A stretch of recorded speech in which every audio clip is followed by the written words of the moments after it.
Good morning. We are going to look at A Long Walk to Water again by Linda Sue Park.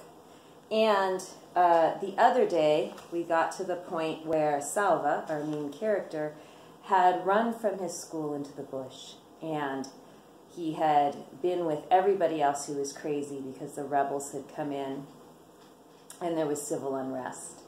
And so now he had been with a group of other people from his village, but they had left him alone in the barn.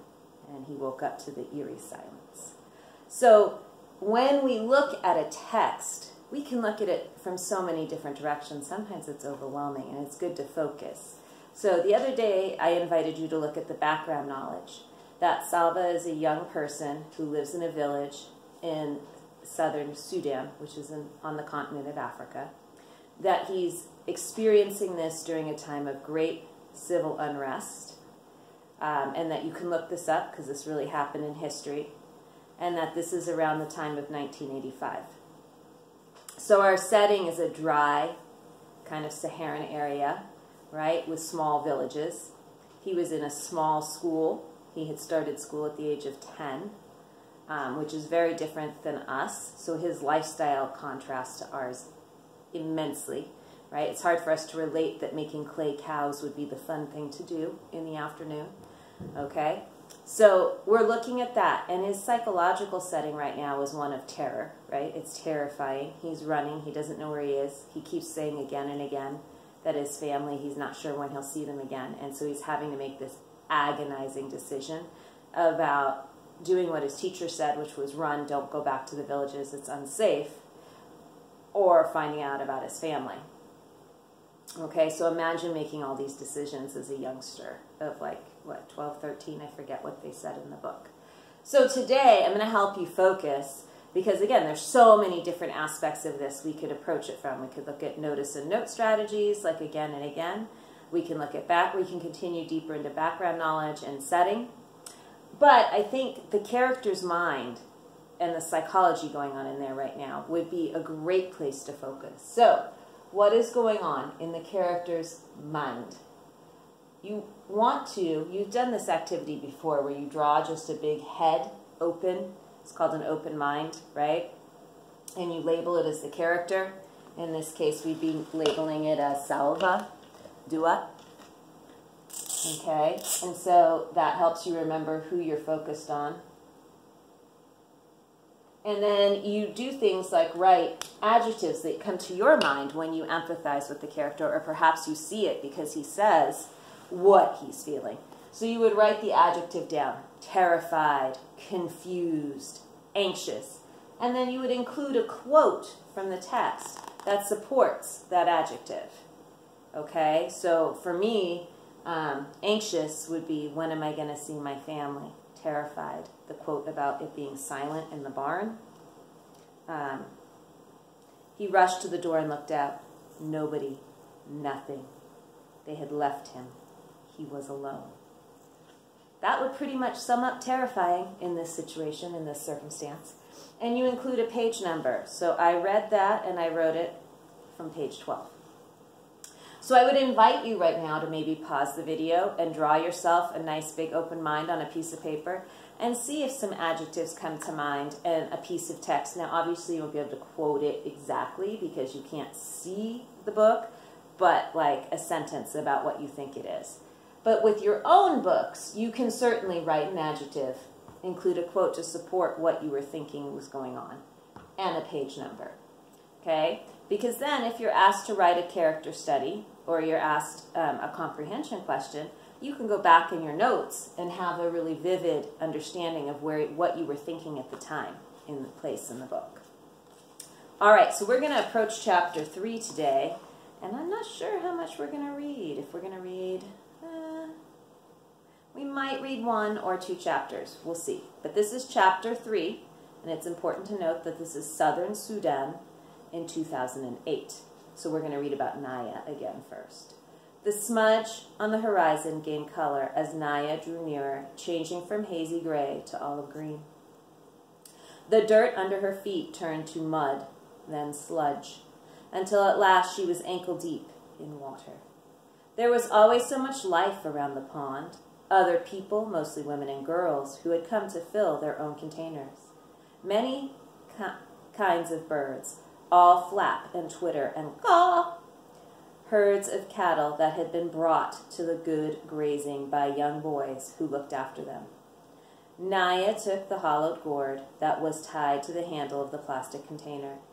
She untied it, scooped up the brown muddy water, and drank. It took 2 gourdfuls before she felt a little cooler inside. Naya filled the container all the way to the top. Then she tied the gourd back in place and took the padded cloth donut from her pocket. The donut went on her head first, followed by the heavy container of water, which she would hold in place with one hand. With the water balanced on her head and her foot still sore from the thorn, Naya knew that going home would take longer than coming had. But she might reach home by noon, if all went well. Imagine, what a long day. Now we're switching people. Southern Sudan, 1985. The tears were hot in Salva's eyes. Where had everyone gone? Why had they left without waking him? So these are tough questions, right? He knew the answer because he was a child who might tire easily and slow them down and complain about being hungry and cause trouble somehow. I would not have been any trouble. I would not have complained. What will I do now? Salva took a few steps to see what he could see. On the far horizon, the sky was hazy from the smoke of the bombs. About 100 paces in front of him, he could see a small pond. Between the pond and the barn was a house, and yes, a woman sitting in the sun. Holding his breath, he crept closer until he could see her face clearly. The ritual scar patterns on her forehead were familiar. They were Dinka patterns, which meant that she was from the same tribe as Salva.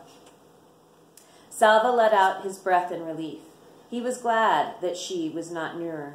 The Nuru and the Dinka had a long history of trouble. No one, it seemed, was sure where Nuru land ended and Dinka land began, so each tribe tried to lay claim to the areas richest in water. So there's definitely a challenge with water, right? We've already noticed that. Hiking to the pond every day, and then the land, right? Over the years, there had been many battles, large and small, between Dinka and Nuru. Many people on both sides had been killed. This was not the same as the war that was going on now between the rebels and the government. The Dinka and the Nuru had been fighting each other for hundreds of years. The woman looked up and saw him. Salva flinched at her glance. Would she be friendly to a stranger? Would she be angry with him for spending the night in her barn? But at least he was not alone now, and that knowledge was stronger than the uncertainty about what the woman might do or say to him. Can you imagine?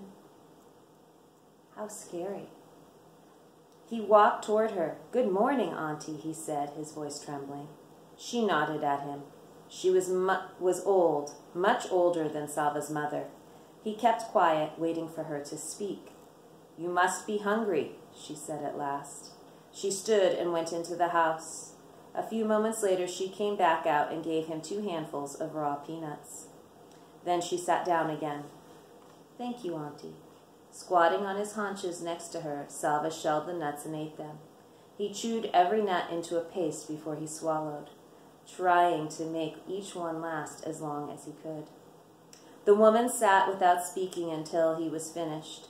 Then she asked, "Where are your people?"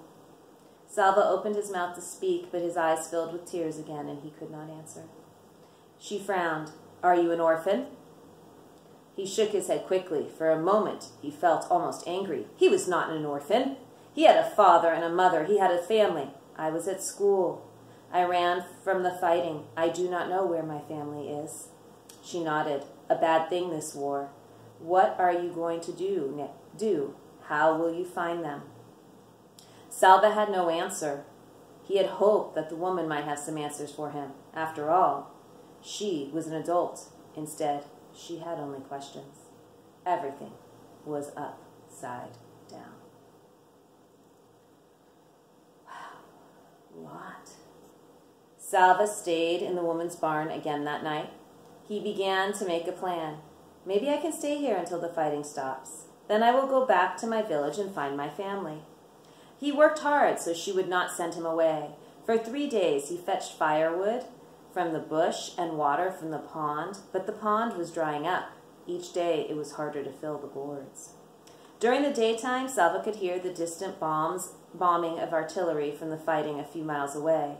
With every shell that exploded, he would think of his family, hoping they were safe, wondering desperately when he would be with them again.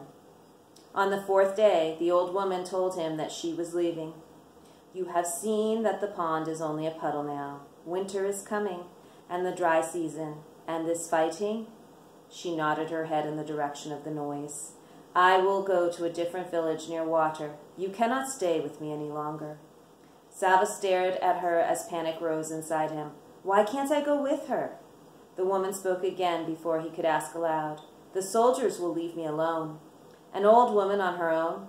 "It would be more dangerous for me to travel with you." She shook her head in sympathy. "I am sorry. I cannot help you any more," she said. "Wherever it is you walk, just be sure to walk away from the fighting." Salva stumbled back to the barn. "What will I do? Where will I go?" So that's being repeated again and again, right? Where will I go? What will I do? Got to think about that. Why is that important? The words repeated themselves 1,000 times in his head. It was so strange. He had known the old woman for only a few days, but now he could not imagine what he would do once she was gone. He sat inside the barn and stared out, looking at nothing. As the light grew dimmer, the noises of evening began, the buzz of insects, the rustling of dry leaves, and another sound. Voices. Salva turned his head toward the sound. Yes, it was voices. Some people were walking toward the house, a small group, fewer than a dozen. As they approached, Salva took a sharp breath. In the fading light, he could see the faces of those nearest him. 2 of the men had patterns of V-shaped scars on their foreheads. Dinka patterns again, the kind that were given to the boys of Salva's village as part of the ritual of becoming a man. These people were Dinka too. Could his family be among them? I am going to stop there because I think that gives you a lot to think about. Can you imagine being in Salva's shoes? What would be going on in your mind? Write an adjective. Think about what I said. How would you support the adjective? You're not going to be able to include an exact quote, of course, but think about it. How powerful must his mind be to be able to survive and function with so much stress? Okay, so again, this book is A Long Walk to Water, and we will continue it tomorrow. Please try an open mind in your own reading and jotting in your reading journals, and I'll catch you soon. Bye.